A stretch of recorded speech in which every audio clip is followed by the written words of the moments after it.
No, I was going to pull that thread a little bit because it's interesting that you said sometimes you have to break some things to figure it out.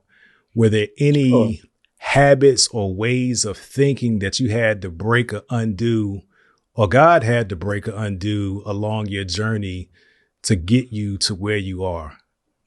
Just to have the confidence and the trust, because I've been very honored in my surgical career that I've had times when I have literally felt like I was watching myself operate. Wow. I was doing things that I know were gifts from God because I wouldn't tell a patient this, but I wasn't that good in that situation. But Okay. I literally have felt like I was watching God operate, and Wow. that was something that was just incredible to me, and I never get used to that.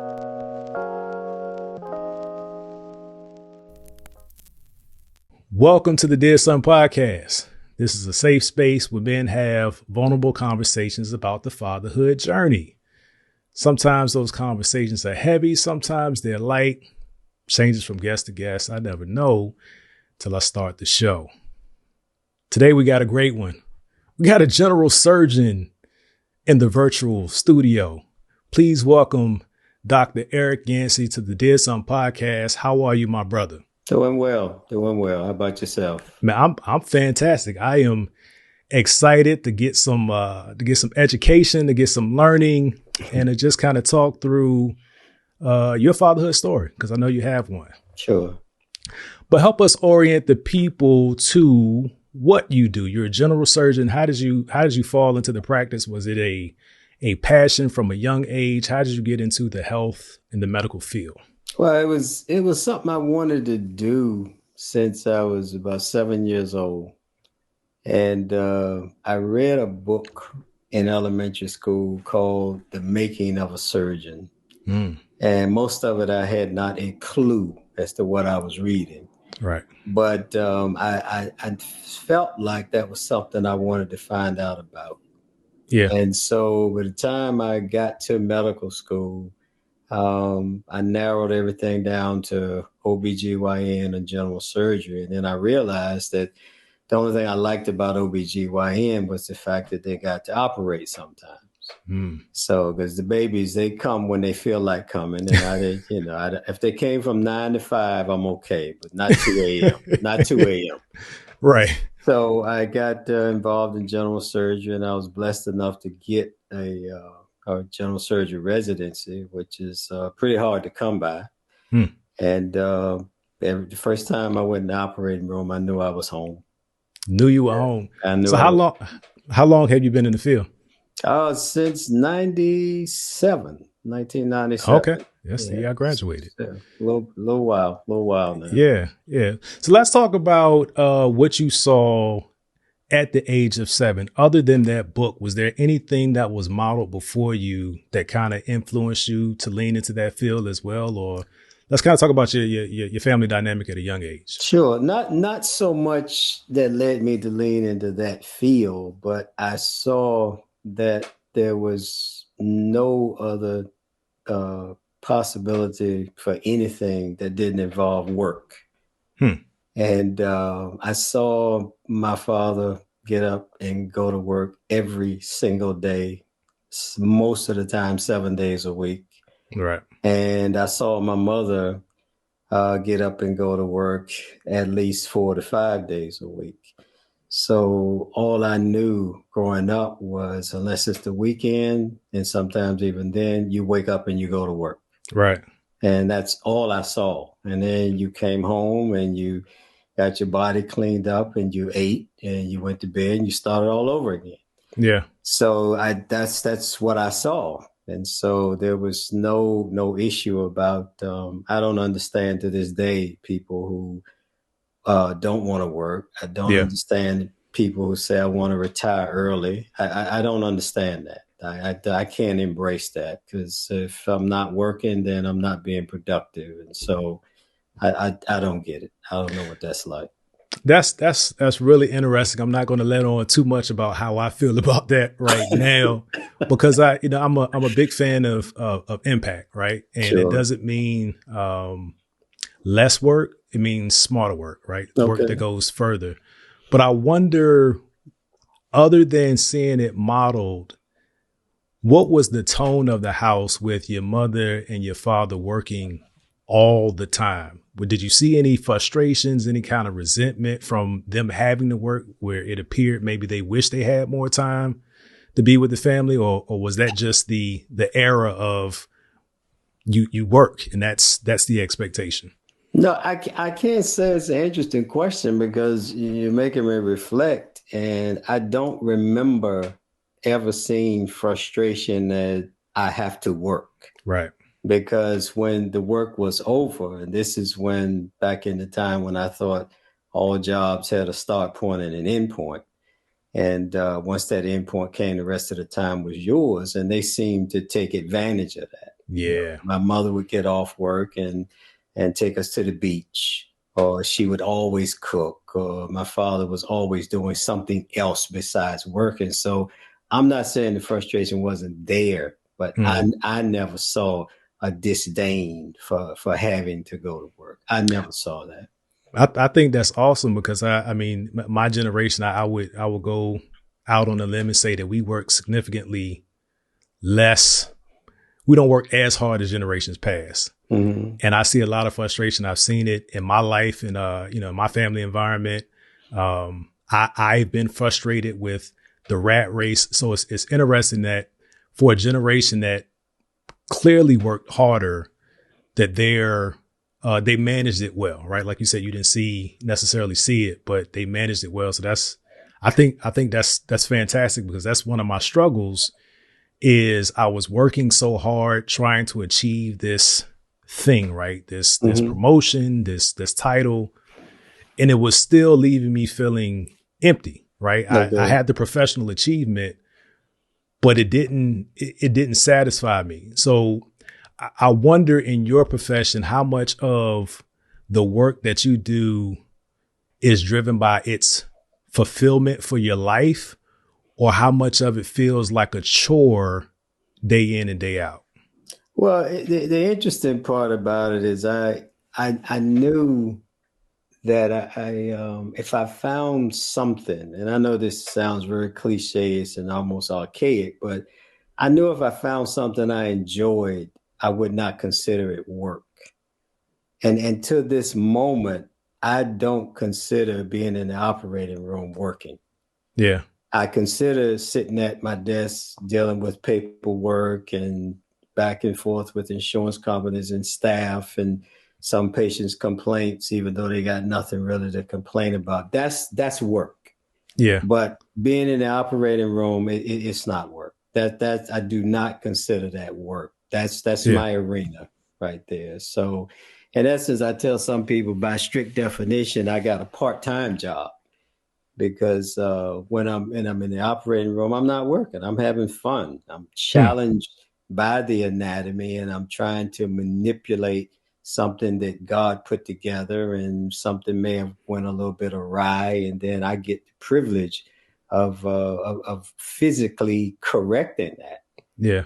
And that's kind of that's a stimulus because every patient is different. Every single case is different. I mean, I can line up 5 right inguinal hernia repairs, and they're all going to be different.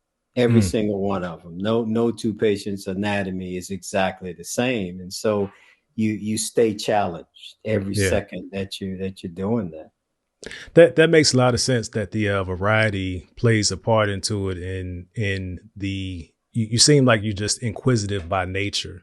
What Exactly. was that the case Exactly. from childhood, and Yeah, how did that help or hurt you along the way? well, it hurt a lot when you looking at a brand new toy that moves and makes noise, and you aren't satisfied with that. It's like, well, why does that car move in that direction? Let Right. me find out. And unfortunately, you got to go through some things. You got to break some things to Yeah. to get that out. And that was not the goal of you being given this toy. Yeah. See? So you got to suffer the consequences behind that kind of thing. And That's but very. it was. Go ahead. I'm sorry. No, I was going to pull that thread a little bit because it's interesting that you said sometimes you have to break some things to figure it out. Were there Sure. any habits or ways of thinking that you had to break or undo, or God had to break or undo along your journey to get you to where you are? Just to have the confidence and the trust, because I've been very honored in my surgical career that I've had times when I have literally felt like I was watching myself operate. Wow. I was doing things that I know were gifts from God because I wouldn't tell a patient this, but I wasn't that good in that situation. But Okay. I literally have felt like I was watching God operate, and Wow. that was something that was just incredible to me, and I never get used to that, never ever. So, I'm glad you said that because so the popular phrase today, or it may be a little bit outdated, is like, we'll call that your zone of genius. What Okay. what does that feel like, and does it spill over into other aspects of your life where you weren't as confident, but seeing yourself from that kind of out of body experience? We're not saying that, but I get the correlation. Mm. Did that help you overcome some other things in other areas of your life where you knew you were this great in one aspect of your life? Did it help you work through any challenges where you weren't as confident, or do you still have areas where you're not as Well, confident in your life? I do have some areas. I'm better at some things than others. Yeah. And I know that if I have a positive intent and if I have no malice and no selfishness that I'm bringing to the table, that I'm doing all I can to Right. give God something to bless. Yeah.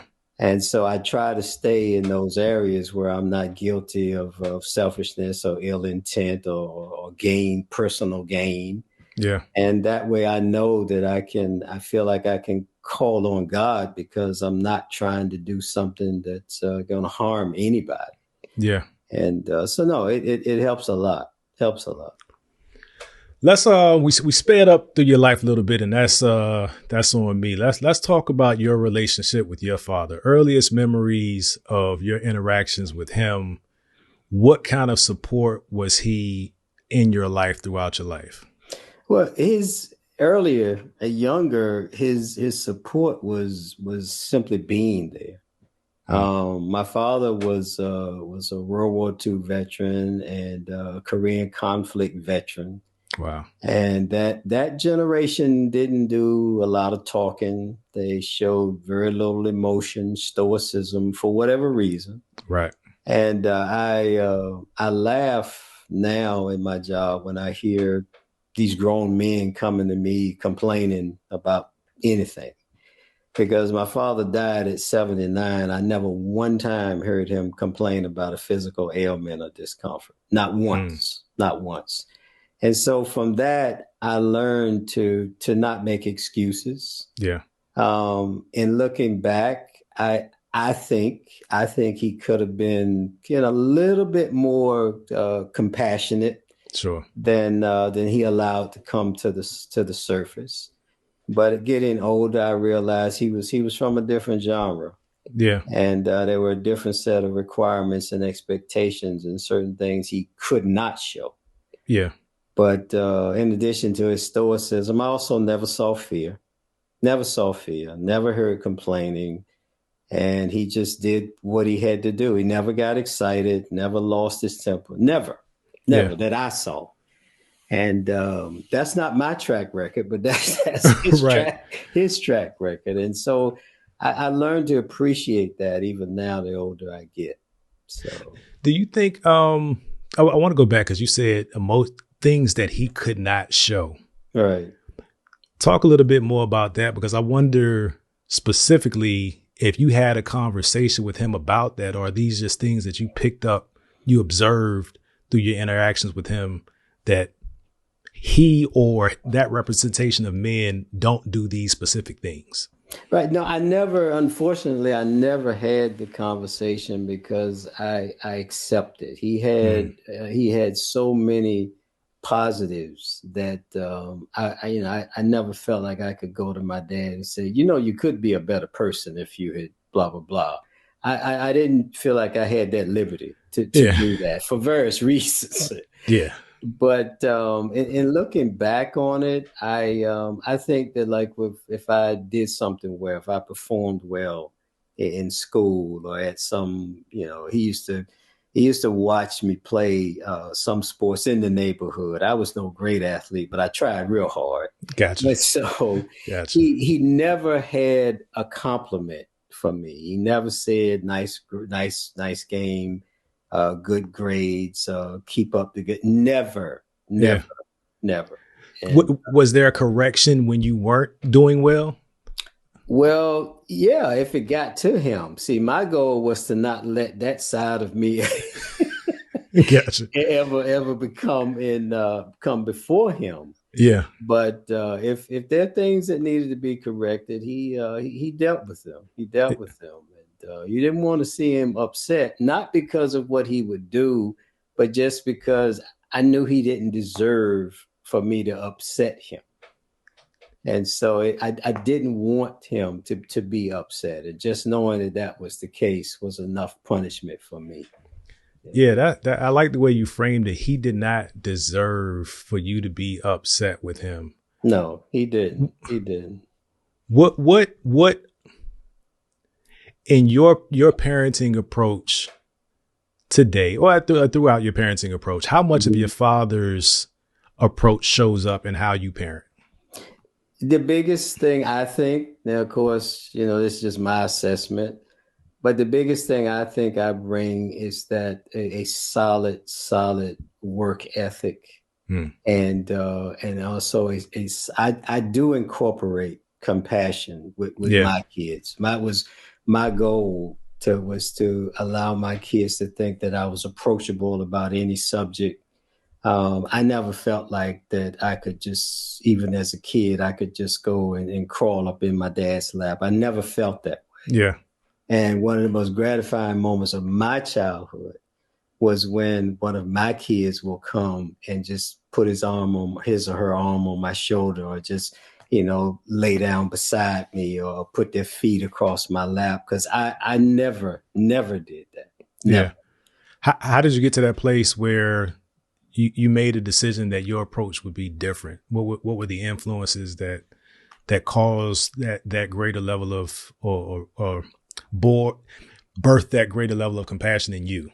Well, I felt like I was conscious of the fact that something was missing. Mm. I felt that we could have had a better relationship, as I described, a more physical relationship. Yeah.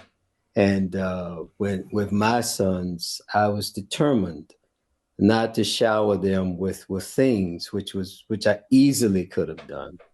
But my goal was to shower them with attention and with me.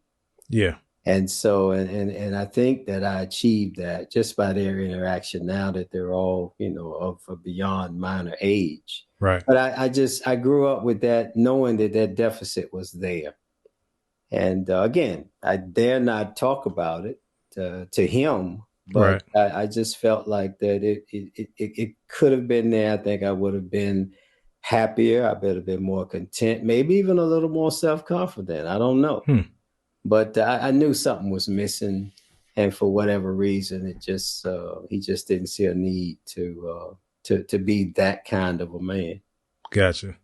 At what stage of life did you have children? Because I'm interested in how what the work life balance was like.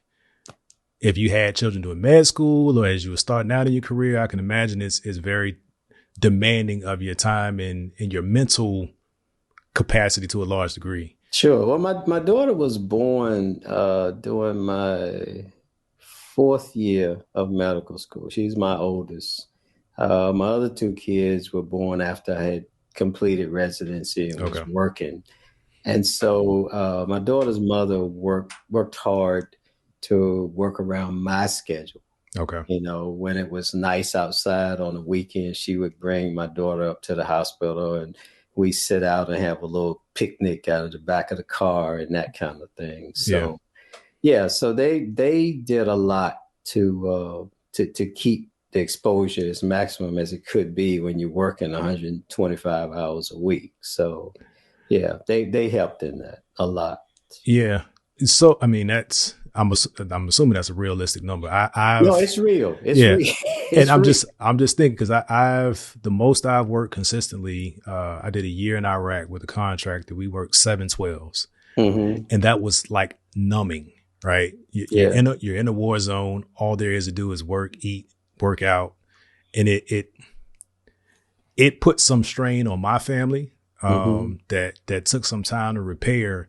Were there ever any points where you felt like you had to make a decision about career versus family, and how did you navigate through that? No, I didn't. The only thing that got my attention was I took my daughter to the park one day and I fell asleep. Wow. Fell asleep in the park with her, and I woke up with her, beating me on the chest, saying, Yeah. "Daddy, wake up!" You know. Yeah. And so that was what made me think, I need to time this out differently. But I knew I was doing something I enjoyed. Yeah. And so if I had let that go, I would have resented having made that decision. So I Mm. just had to find a way to say, okay, well, I can't hang out with you when I'm post call, and so we'll get together in the morning or something along those lines. But no, I had to find a way to make it happen because I was enjoying what I was doing, but I also loved my offspring, Yeah. and so I just had to find a way. I had to find a way to make it work. I think that's key. As I alluded to before, I had so much frustration built up from my hamster wheel chase of success, Hmm. and I realized that I wasn't defining success properly. Right? It was Okay. always tied to the next thing, a promotion, or some monetary value, and like I said, it was empty. How did you define success throughout your career? Does it look today the way it did early? Were you consciously thinking of what success meant for you and your family? Well, success to me at that time was just completing the task. Hmm. I went to a medical school in Richmond, Virginia that had a very low graduation rate for African Americans. Wow. And it also, like I said, very, very few um, Black people get into a surgical residency. So I had to finish. So the success for me was just completing the program. And once the program was completed, then it's like, okay, now it's just a matter of how to use this. Yeah. And so that made it a little bit easier because the gratification was not in any monetary benefits that were waiting. It was that I finished it. Yeah. And it's like somebody said, I couldn't do it again. And somebody else said, you don't have to. And so that was the biggest thing. The biggest thing wasn't when I was at the head of the operating room table, or I was in private practice, or I was in solo practice, or I established bariatric programs. No, the biggest thing was I finished the course. And so nothing was going to top that feeling. Wow. So So how do you think some of the characteristics that you saw in your father in terms of being mild mannered help you manage that pressure? Because I'm not going to believe that you didn't sense that there was some level of pressure getting through that mhm. course, getting through school to position you for the greater that was after that, right? I get that that was the hard Right. part, but were you even conscious of managing that kind of pressure? Yeah, I was because, like I said, the older I got, and the more I look back on what it must have been like for him being a solid blue collar person, Yeah. and the limitations on blue collar salaries, and where that slots you in the economic spectrum. Yeah. And yet, even in the midst of all of that, there was no drinking, there was no smoking, there was no hanging out, it was none of that. And whatever I needed, I had. Mm. And so I'm like, if he surmounted those pressures, Yeah. who am I? Who am I to say that I don't like sleeping in this hospital bed, 6 nights a month. What I had to go through didn't measure to what he had to go through. And Yeah. if he managed that without ending up with a violent criminal record, then Right. certainly I should be able to manage what I'm going through. How much of that did you understand through conversations with him, or was it more just so observing? Because my dad is from an older school as well, Mhm. and his father, the communication wasn't there, and even between me and him, it's much better than it was now. But like, it's a snowball effect of generations not communicating. But you seem to have picked up a lot of cues from being around your dad. And I just wondered if were there just very few, but significantly meaningful conversations with him, or is this all you just observing It and pick wasn't it up? it wasn't conversations. It was just being around him, Hmm. going with him to when the car needed to be worked on, and how he interacted with a mechanic, and Yeah. things he would tell me that he was listening out for. Or when he had decided it was okay for me to have a car, and just being there and watching how he interfaced with the car salesman, and things like that. And Yeah. so it was not conversation. It was just I was there. And one of the biggest events was when he worked in Newport News shipyard Hmm. for my entire life. And when I started working there during summers, they had a summer program, and hearing other people talk about him, and then seeing what his work environment was like, and how often and how many decades he just dealt with that. And Yeah. so, no, it wasn't conversational. It was observation and sensitivity. It really Gotcha. was. Yeah.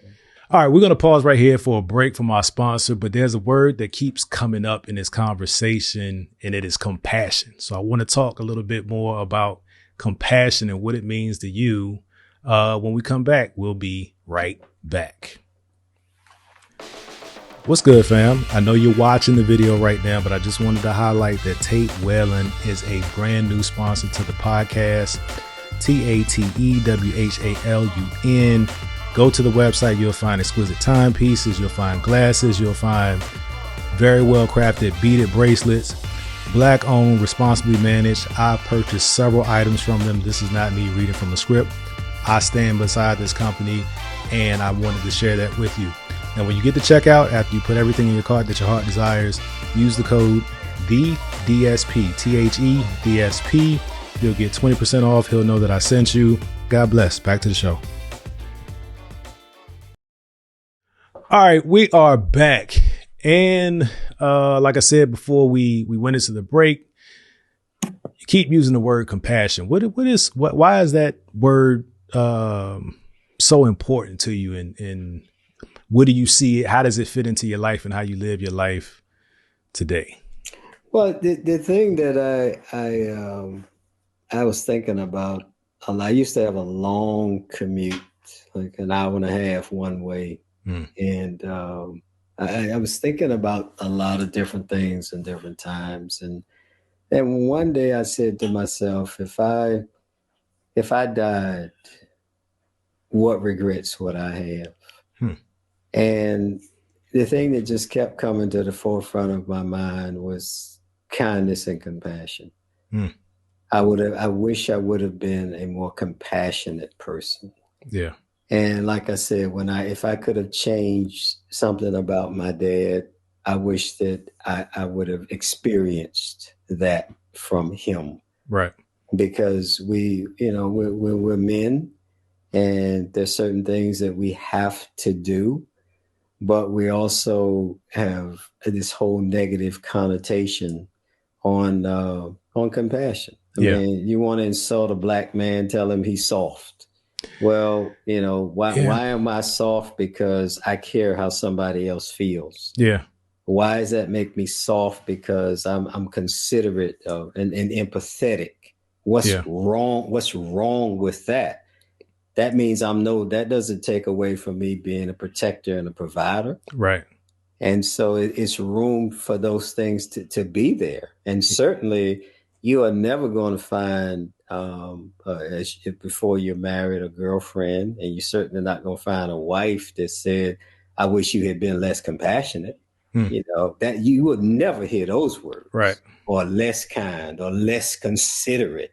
Yeah. You're never going to hear that. And Stevie Wonder has he's my favorite artist, and in one of his songs he said, "Kindness knows no shame, Mm-hmm. none."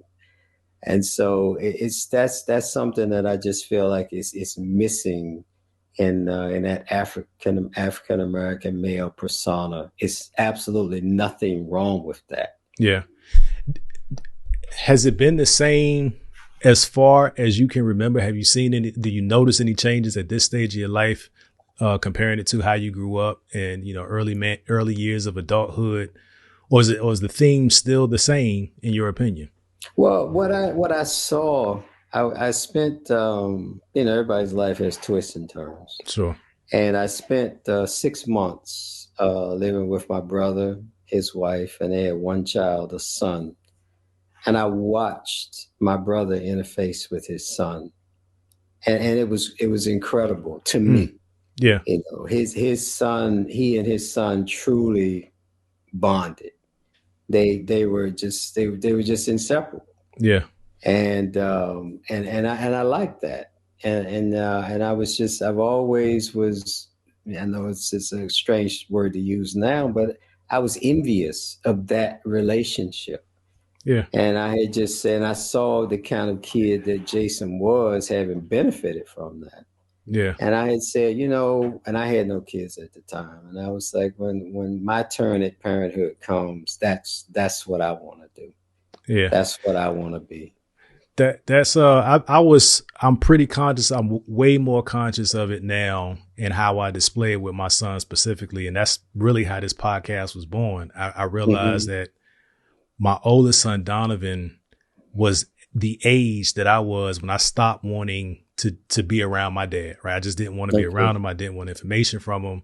All right. And that caused me to learn a lot of lessons that I probably could have taken the information and not the lesson, right? When I got into the world. Right. So I found myself, and I've said it before, being more of a fun dad, right? I found myself being the parent that I wanted my dad to be when I was 14. Mm-hmm. But what does a 14-year-old know about parenthood? Right. So it became the struggle of which way is too far? Which way do I want to lean? Do I want my son to like me? Do I want him to respect me? Can both things occur at the same time? Did it ever impact or paralyze your relationship with your son at any point? Just the ability or inability to show compassion as you wanted to? Well, that was the thing. I was determined that those barriers were not going to exist in my interface with him. Yeah. And if you ask him, he would certainly say, "Well, my dad could have bought me more things," but that wasn't the goal. My goal was, I want you to know that I'm here for you. Yeah. And we were riding in the car one Christmas Eve, and some homeless person was, at the turn signal, blah, blah, blah. And I gave the guy some money, and he said, "Well, Dad, why did you do that?" And I said, "Because he probably just needed some help, and we were able to help." And he said to me, "Have I ever helped you when you needed some help?" And I said, "More times than you'll ever know." Wow. And at that point, I'm thinking that he sees me as a companion. He sees this as give and take kind of thing. Yeah. And another time I used to buy lotion, 10 bottles at a time. Okay. And so he counted the bottles, and he said, "Dad, so you got 5 and I got 5. And I said, "No." I said, "We both got 10. I said, "Now, when you understand that, then you're ready to get married. Until then, you're." Is he still single?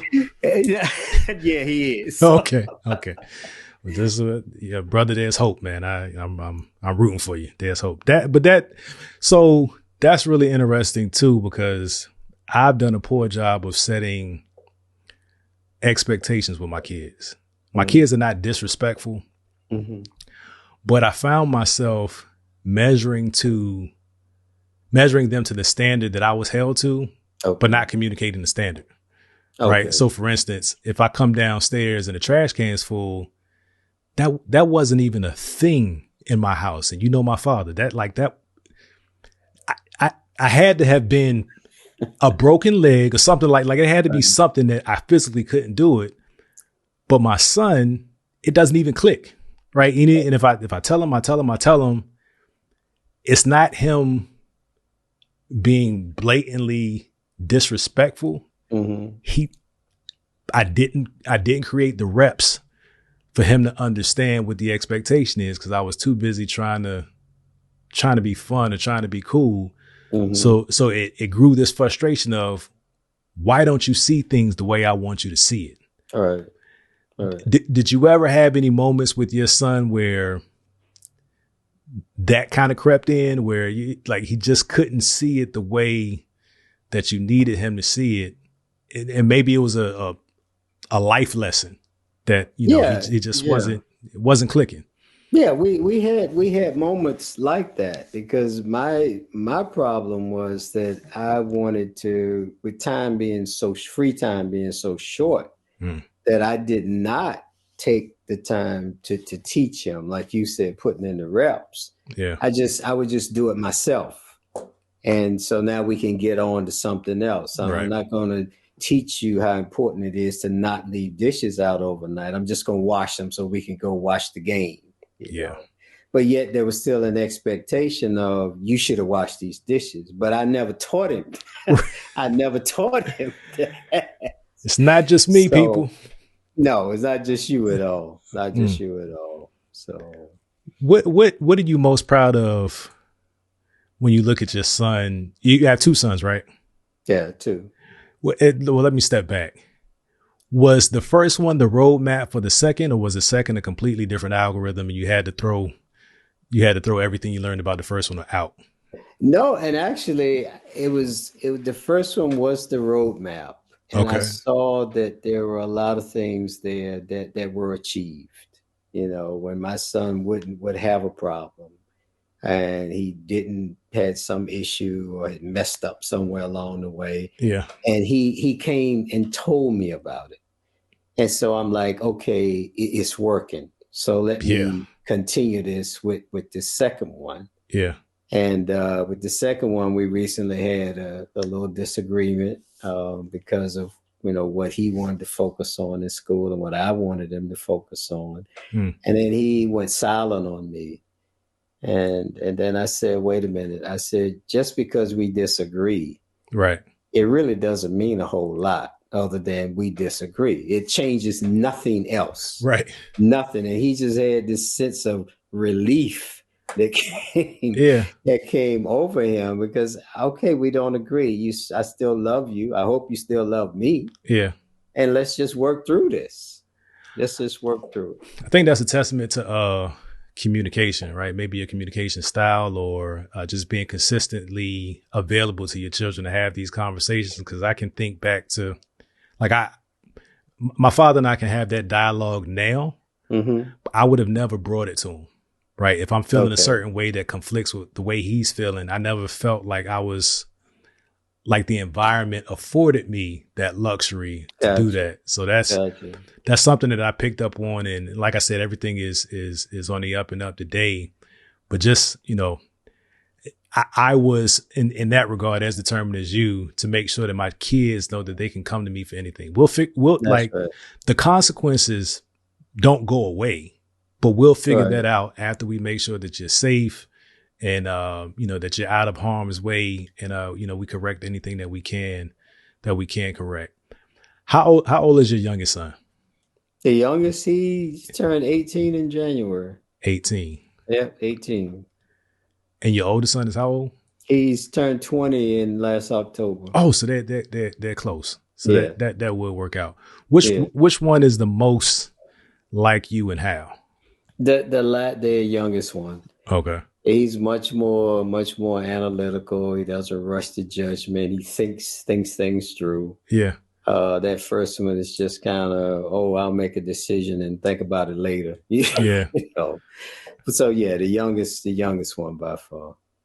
Any of them taken after you in terms of profession? No, and I'm glad of that. Glad of that. Why? That's, Why? well, medicine is every field has a downside to Mm, it, and the downside of medicine, I wouldn't want my kids to have to go through that. wow. I would not. I would not. Wow. What medical settings have you worked in? Is it always a hospital? What Well, have you done? interestingly enough, as of course, as a surgeon, you got to have an operating room. So Hmm. yeah, most of my practice has been hospital related. Now, I've been in a small group practice where we operated out of the Centera system, which is the big system in this area. Right. Then I was in solo practice for a while. Then I was a hospital employee for a while. Mm, And now I work for the state doing general surgery consults in the Department of Corrections. I did rural surgery for a while. wow. And my goal was always to end my career doing third world medicine. Hmm. And I thought that that involved going to a third world country. Well, it's plenty of third world medicine 30 miles outside of Newport News and Hampton. Oh So wow. I didn't have to go to another country to serve people who didn't have access to health care. Yeah. What do you see? I'm interested in your experience in the correctional facilities. Mm-hmm. How did you get there? Was that by choice because you wanted to serve in that capacity? Well, How actually, did you end up there? I kind of stumbled into that because I was a staff surgeon at a hospital, and the DOC came to the hospital and said, "Would Mm, you come out one day a month and see our surgery consults and operate on them if they need it?" wow. And I was like, "Sure, I'll give it a try." Yeah. And then things happened with the availability of patients at the hospital, and I was like, the malpractice rates are astronomical and Yeah. going up every year. So I said, well, listen, would you all consider me doing this full time for you? And we went back and forth with that, and that's how I came into it. So. What do you what very ignorant question because I am not in the medical field. Mm. What most common surgeries that you perform can be avoided if we were to take better care of ourselves, specifically in the Black community and specific to men, if you can narrow it to that population. Like what are we not doing that lands us in surgery? Well, Or are the majority of your surgeries because of things beyond individuals' control? People are getting hurt or injured. no, the majority. See, most of my career, I was involved in weight loss surgery, Mm, and I did thousands of those cases. wow. And it was difficult to see not people who needed the operation, but who would have the operation, Mm, lose extraordinary amounts of weight, and then fall off the wagon and put the weight back on. yeah. And it became depressing to me. It really did. Wow. And to the point where I got to the point where I could not see follow-up patients more than one day a week because it was just too depressing. And not every patient fell into that category, Yeah. but the ones who did, it was hard. And Yeah. so what I did in response to that was I started a non-surgical weight loss practice. Hmm. And what I found with that was that people weren't satisfied with slow weight changes. They weren't satisfied with that. Hmm. And so it never really blossomed into what it could have been because it didn't happen quickly. Didn't happen quickly. And then the public wasn't interested. And I wasn't passing out anorectics or drugs that make you not have an appetite. I wasn't Right. doing that. I was promoting healthy living and regular exercise and giving them coupons to go to the different gyms and things Right. like that. And they were not interested in that. They wanted some pills so I can lose 30 pounds in a month, which is unreasonable weight loss, unsustainable weight loss. Yeah. Yeah. And plus, we got so many diseases that losing weight would help. Yeah. So many: sleep apnea, diabetes. And I'm not talking about 80 pounds of weight loss or more. Yeah. I'm talking about 12% of excess body weight. And you can decrease your high blood pressure, your sleep apnea, your diabetes, arthritis, all of the 12%. That's all you need. That's all you need. Why are we so, and again, in my ignorant perspective as it comes to medicine, why are we so averse to the conversation? Or do you see that the conversation, the openness to the conversation is changing throughout, your practice? Have you, Well, it just seems like we're not open to it. Well, we're open to the conversation now. We'll talk about it. We'll talk about it. Just like we'll talk to God on the regular, but am I going to do anything about it? I mean, I play golf. I love playing golf. Right. And I wanted to be better. So I went to take some lessons, and the teaching pro watched me, and he said something to me I'll never forget. He said, "I can make you better. I can make you better." He said, "But you're going to have to do some things that are against your nature." Now, are you willing to do things that are against your nature? Because I just had a natural, all of us, we just got a natural way that we choose to do things. And are you really willing to change your natural tendencies? If you are, I can make you better. If you're not, you're going to stay at this level where you are right now. And I've had the conversation with my wife many, many times.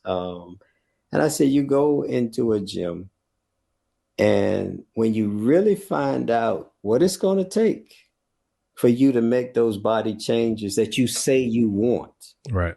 Most people would shy away from it. They shy away from it. If I told her, I said, let's do 200 crunches. She dismissed it. Didn't try one. Yeah. So never mind 200. Right. But then when you watch people who have the kind of physique, shape, body weight that you say you want, are you willing to pay that price? Right. And I mean, I could make all of us $1 million if I could open a gym and say, look, when you leave here, you work out as little as you want, you eat whatever you want, you go over to the Dunkin' Donuts as soon as we're done here. That gym would be packed. Yeah. Because that's what people want to hear. So that's the thing. Are we willing to pay that price? And most of the time, the answer is no.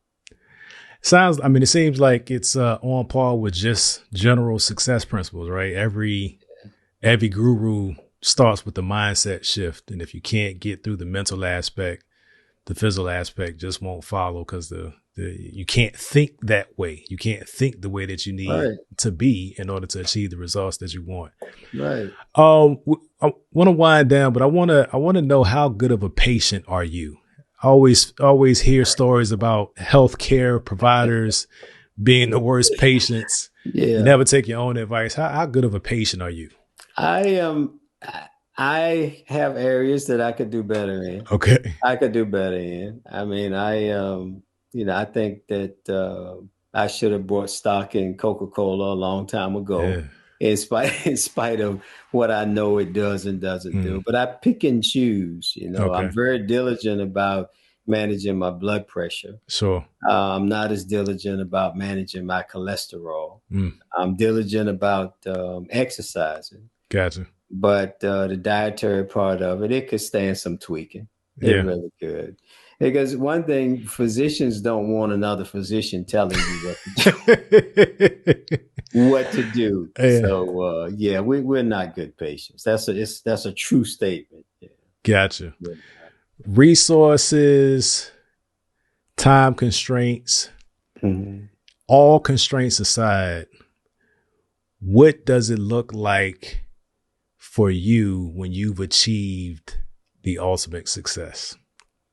For me, Mm-hmm. I would have to say that if I could have somebody, when they hear my name, they smile. They smile. I don't care what they say. But when they hear my name, it's a good feeling that goes along with that. That's success for me. That's impact. That is impact. And I think we'll end it on that profound note. I do need to address my listening audience. If you're listening on the audio platforms, the podcast platforms, make sure that you're following. Make sure that you rate this podcast. If you've enjoyed the visual experience here on YouTube, what's good? Make sure that you're subscribed and your notifications are on so you know every time that content is dropping. We want to thank Dr. Eric Yancey for gracing the platform. Do you have any social media or any causes or any information you want to provide to the listening audience? Can they reach out to you, or how does that work? That's a good question. I think I'm probably the least tech savvy person on this side of the 757, man. So, Well, there's some evidence that you're probably right. okay. You're probably right. Hey, but we got it done. Right. So I guess what's a parting piece of advice that you would give to a Black father like me? I'm mid-career. I am finally identifying with my purpose. I have a family and I want to keep the important things important. What would you say to a guy like me? What I would say to a guy like you is that think about what you wished had happened to you in any situation in your life. What do you think would have benefited you? And then be that person. Be that person. And therefore, whatever pain, disappointment, deficiencies, you know that you have said it stops with me. And you're living a richer life. I'm just taking that one in because that's probably the best advice that I've heard in a long time. Thank you. I appreciate you, man. I'm not going to hold you guys any longer. We appreciate you. God bless you. Peace.